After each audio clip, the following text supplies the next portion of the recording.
Bonjour, c'est la 40e revue de la semaine, hein. Ça commence à faire un bon paquet, hein. Allez, on traîne pas. Générique.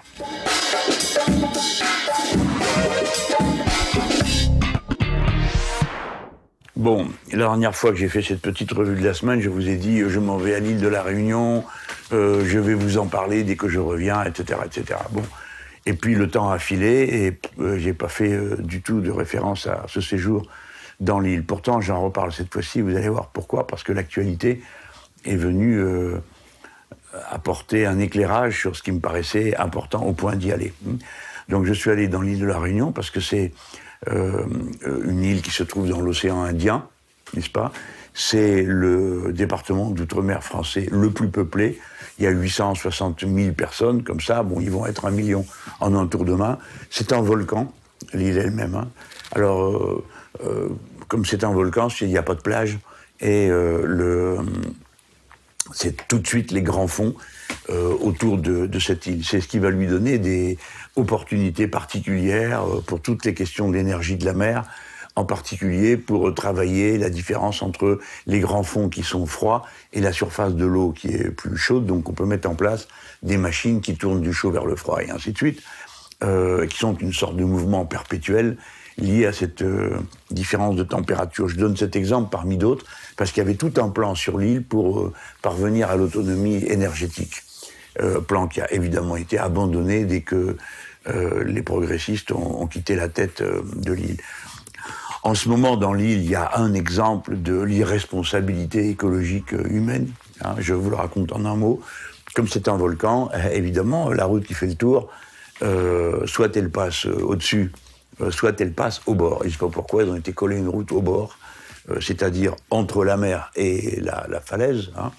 Évidemment, continuellement, la falaise s'écroule sur la route, enfin, ça bouge tout, il n'y a pas moyen d'élargir. Alors, il y avait eu un plan qui était de passer par le dessus, de reprendre des voies ferrées qui existent, de les élargir, enfin bon, des choses assez intelligentes. Évidemment, ils ont choisi le truc le plus... qui coûte le plus, hein, et puis qui permet, comment dire, la plus grande circulation d'argent. Aller construire une route dans la mer. Bon. Donc ils ont commencé à construire la route dans la mer. Alors, maintenant, on ne peut plus l'arrêter, mais tout ça est absurde, ça coûte un fric mais monstrueux, c'est absolument irresponsable sur le plan écologique, parce que pour faire une route dans la mer, forcément, il faut ramener du remblai, des cailloux, du machin, pas tout ça crée des dégâts partout. On commence à acheter des pierres, rendez-vous compte, hein. Alors les gens sont contents, ceux qui ont un champ, il n'y a que des pierres. Hein. Et c'est intéressant, quoi. Ils ramassent les pierres et puis ils vont les vendre. Bon. Et maintenant, oui, il y a en effet une inflation sur le prix des pierres, tout ça pour remblayer et faire que cette route soit au large. Alors évidemment, la route, elle est au-dessus de l'eau, hein, quand même, mais pas assez si on tient compte des typhons qu'il y a maintenant. Hein. Donc tout ça est un gâchis incroyable, ça coûte un fric fou, et évidemment, c'est collé là-dessus une histoire que la justice est en train de suivre sur la circulation de l'argent qui sert à construire tout ça.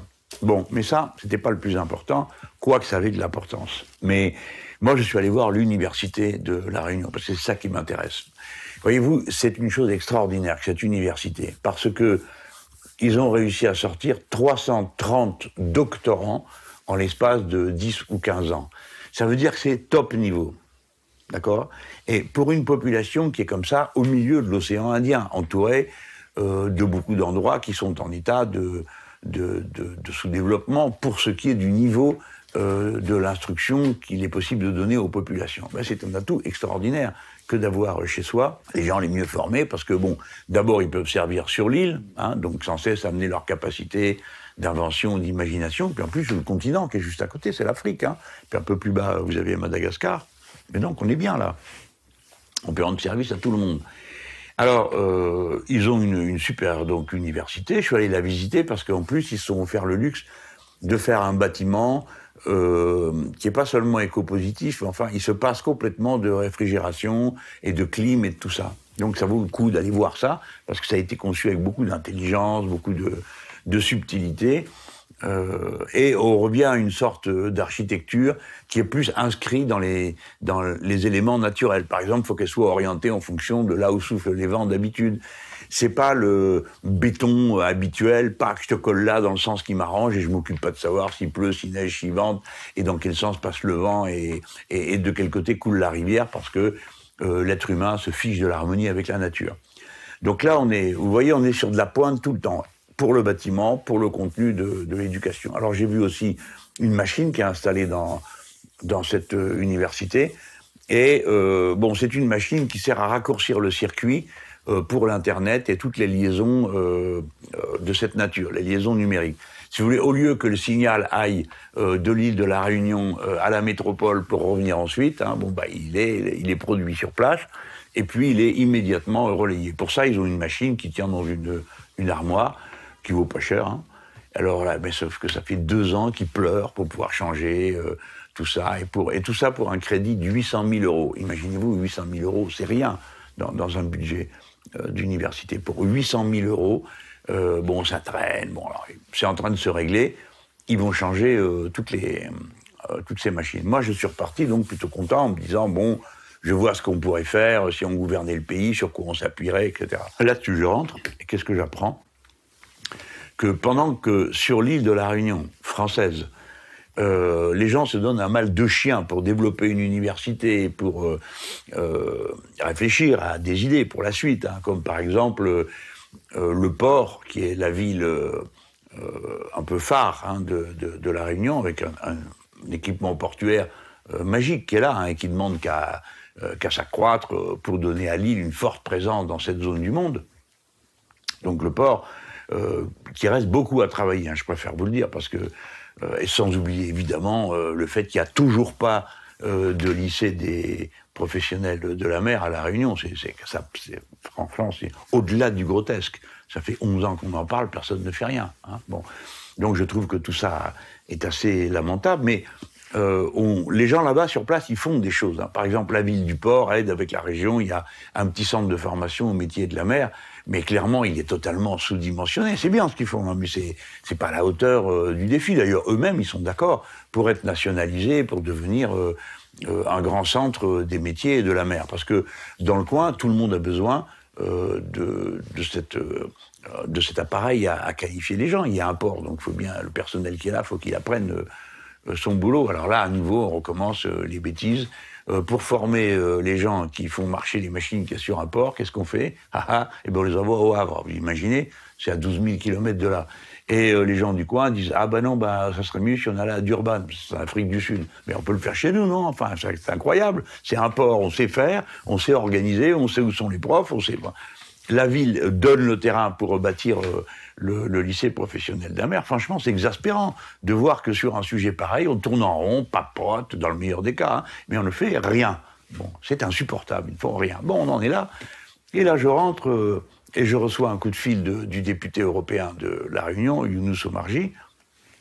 Et après ça, il y a Jean-Hugues Gratenon, qui est le député insoumis du coin, qui me disent « Mais enfin, on ne comprend plus rien. » Voilà que, tenez-vous bien, il y a une université privée qui se construit à l'île Maurice, qui se développe.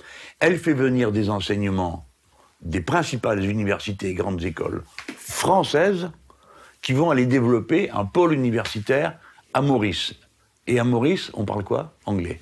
Donc, nous, les Français, on est en train d'entretenir, on va aider à développer un enseignement en anglais, alors qu'on dispose nous-mêmes d'une université et que sur le continent qui est à côté, la langue majoritaire, c'est le français. Voilà le genre, vous savez, d'abandon. Ça doit être encore 2-3 gars dans un coin qui se croient vachement intelligents, en disant oui, on va aider l'anglophonie, maintenant c'est l'avenir, blablabla, et qui abandonnent leur pays. C'est de même nature hein, que les discours de Macron ou de Édouard Philippe sur, vous savez, les champions européens. Alors, les gars, ils savent pas comment cacher qu'ils ont aucune idée, qu'ils savent rien faire, que les capitalistes français sont bons à rien, qu'ils ont même pas trouvé un peu d'argent avec tout le fric qu'on leur donne pour aller dire, écoutez, il y a un chantier naval qui est à vendre en France, très bien, nous les capitalistes français, on l'achète. Ils prennent 0 risque. Le chantier naval, il a un carnet de commandes qui est rempli pour 10 ans. Eh ben, même ça, ils le font pas, parce que ce sont des rentiers de l'argent public. Le grand capital français, c'est ça, c'est des donneurs de leçons, mais qui ne font rien. Et quand vous prenez... Ça, c'est pour le chantier STX qu'on a fini par vendre aux Italiens. Et puis, pareil pour le TGV, qu'on a vendu cette fois-ci aux Allemands, parce que c'est ça qu'ils ont fait. Hein. Et alors, à chaque fois, ils recommencent leur grand gargarisme pour faire face aux champions chinois. Mais champions de quoi? Chinois de quoi? Le but des équipementiers européens, c'est déjà d'équiper l'Europe, non? Faut arrêter de penser marché. Et c'est pas comme ça que les choses se présentent. En Europe, on a besoin d'un maillage de réseaux de trains à grande vitesse pour économiser les trajets en avion, économiser les trajets en voiture, parce que c'est écologiquement sain de faire comme ça. Et donc, dans un marché de 350 millions de personnes, ça va, il y a de quoi faire vivre un champion européen, à condition de faire du protectionnisme solidaire, c'est-à-dire de décider que notre train sert à équiper notre territoire. Et les Chinois, eux, ils équipent leur territoire. Et puis ceux qui leur demandent un coup de main, bien sûr. Bon, donc c'est pas un argument. L'argument des marchés, de taille mondiale, tout ça, c'est des histoires. Hein, et ça sert à se cacher au moment où on capitule. Et la honte que c'est de céder le TGV à Siemens. Mais est-ce que vous entendez ça, les gens? Le TGV, c'est les fleurons de l'industrie française. Derrière, vous avez des dizaines de brevets, des milliers de savoir-faire. Une pale de turbine, ça se règle au micron. C'est des choses qui sont d'une précision totale, aussi bien pour les outils, les matériaux, les ouvriers qui les font tourner, les architectes de trains, les ingénieurs qui mettent au point toutes ces machines, tout est abandonné. Hein. Voilà ce que ces gens ont fait. Alors ils viennent, ils disent, on va faire un champion européen, et sa caquette européen. Ils avaient dit, alors ils rajoutent, nous allons faire un Airbus européen. Mais attends, Airbus avec les règles actuelles de l'Europe, on peut pas le faire, parce qu'il y avait des avances de recettes, parce qu'il y avait des commandes d'État qui étaient bloquées, tout ça c'est interdit aujourd'hui. Airbus, maintenant, on l'a à moitié donné aux Allemands, pareil pour faire un champion européen, et que les Allemands n'aillent pas s'allier avec je ne sais plus qui à l'époque. Qu'est-ce qu'on nous avait sorti comme argument? Résultat, les Allemands qui dirigent Airbus sont en train de foutre dehors un par un tous les Français qui s'y trouvent, et qu'on fait tout le travail jusque-là.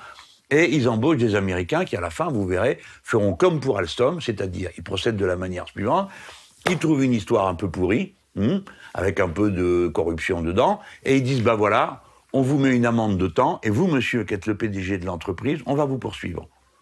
Voilà. Jusqu'à ce que le gars dise, bon, très bien, je jette l'éponge, ok, rachetez la boîte. C'est ça qu'ils ont fait avec Alstom. Et je vous passe tous les épisodes, vous avez ça sur mon blog, parce que moi j'ai suivi cette affaire d'Alstom pendant les 6 ans que ça a duré, hein, parce que ça a été démembré petit à petit. Hein. C'était un grand champion unique en France. Hein. Il y avait le chantier naval, il y avait le train, il y avait plein d'autres choses et ça a été dépecé. Voilà, nous avons été dépecés. Et le président de la République et le Premier ministre ont vendu à la découpe deux grands fleurons de l'industrie française. Voilà, je trouve que c'est honteux. Et quand on nous dit on va faire des champions européens, je vous ai raconté ce qui s'est passé avec l'exemple de Airbus, mais je pourrais vous rappeler ce qui s'est passé avec Arcelor, quand on a commencé à tout vendre, hein, pour tout regrouper, on a dit on va faire un champion, l'Airbus de la sidérurgie. Résultat, c'est M. Mittal qui a tout racheté et il n'y a plus rien. Voilà. Donc, moi, je suis très, très, très, très déçu par cette attitude de gens qui se croient.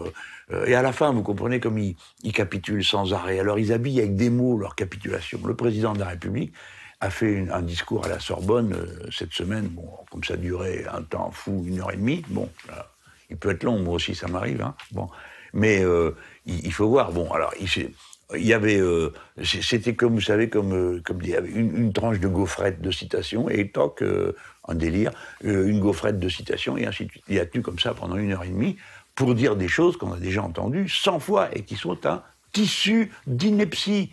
Par exemple, on va regrouper l'Europe et on va la construire sur une Europe de la défense.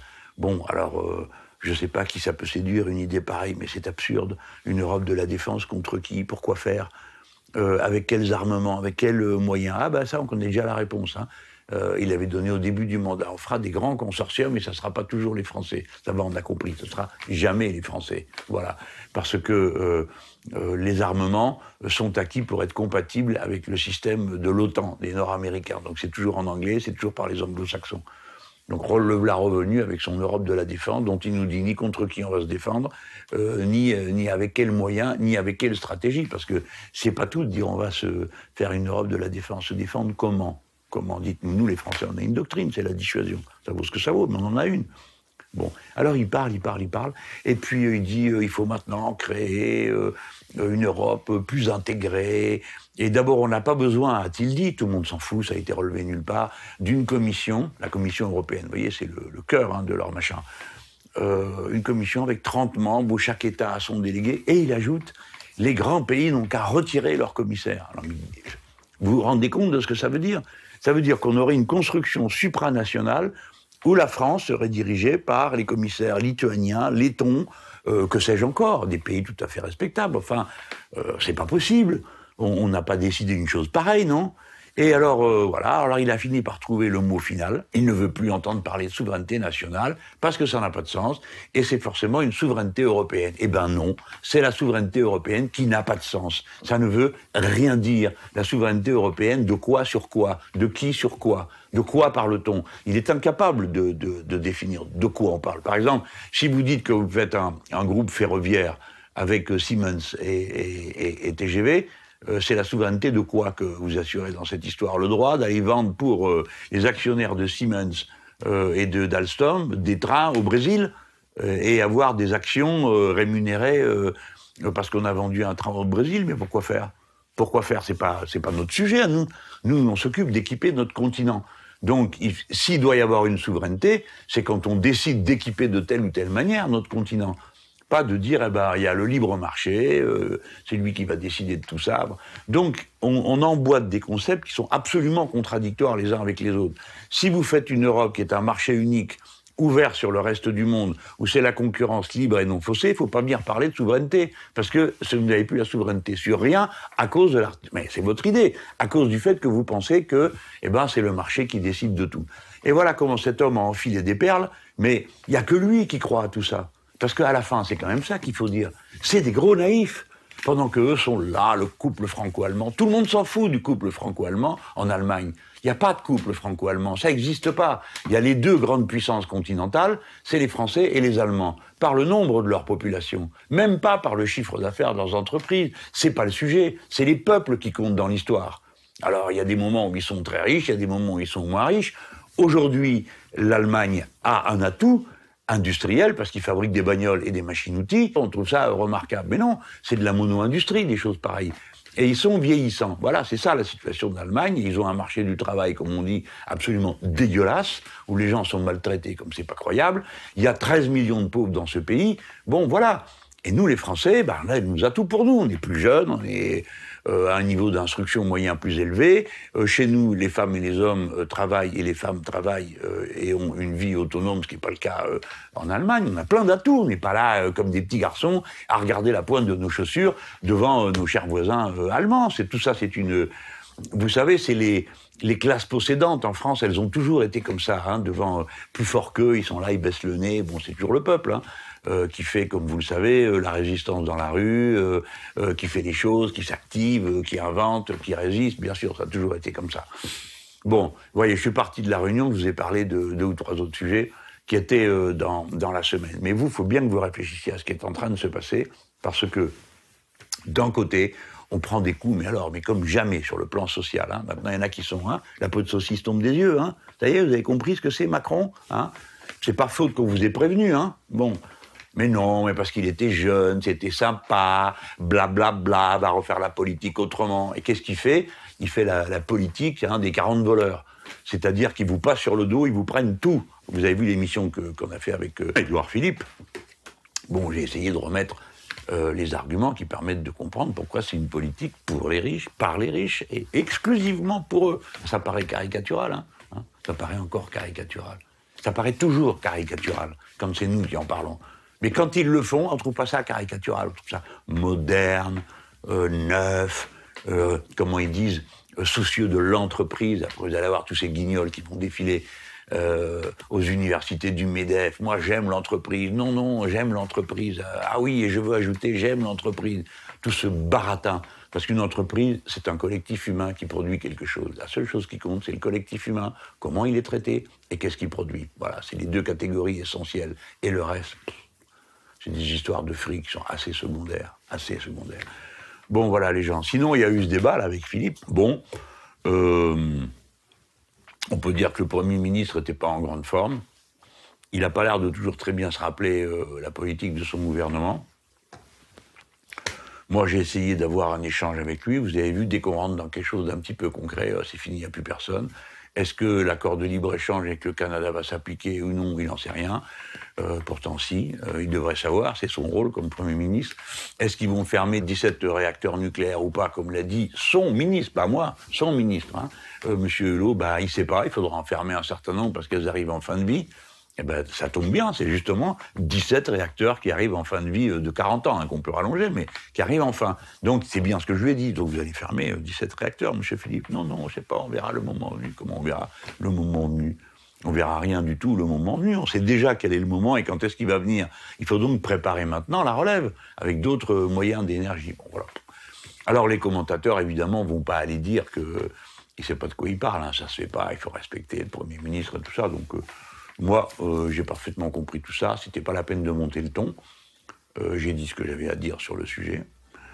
Il avait l'air assez embarrassé, surtout quand on parle d'argent. Alors là, le gars, il est quand même maire du Havre. Il a été maire du Havre très longtemps. Donc, il sait ce que c'est qu'une population populaire. Donc, il sait très bien que c'est pas possible d'aller dire aux gens, écoutez, vous êtes pauvres, mais finalement, je donne mon argent, je donne l'argent qu'on a ramassé sur tout le monde, on va le redonner aux riches. Ça, c'est clair que ça s'entend pas.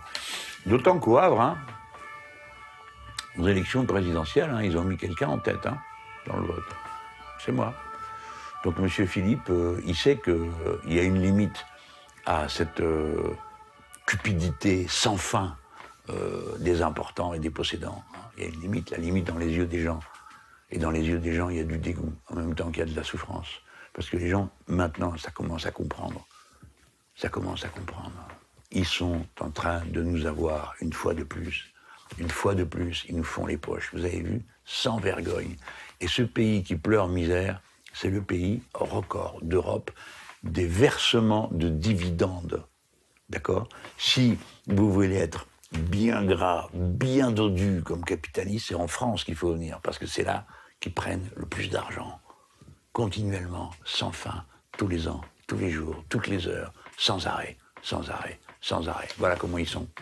Rappelez-vous-en quand vous les voyez vous faire la leçon. Rappelez-vous que tout ça n'est pas très honnête au bout du compte. Bon, allez, il faut donner un petit coup de main pour faire monter cette vidéo dans les tendances. Vous mettez des petits pouces bleus si ça vous a plu. Si ça vous a pas plu, tant pis, je tâcherai de faire mieux la prochaine fois. Et puis si vous avez oublié de vous abonner, faites-le. Une autre fois, je vous parlerai de ce que je vais transformer dans mes moyens de communication, parce qu'il y a beaucoup de choses qui vont bouger. Et je crois que ça pourrait vous intéresser. Bon, alors, des petits pouces bleus. Si vous avez oublié de vous abonner, abonnez-vous. Parce qu'à nous, ça nous donne le moral pour continuer à travailler et à essayer de faire des choses qu'il faut réfléchir.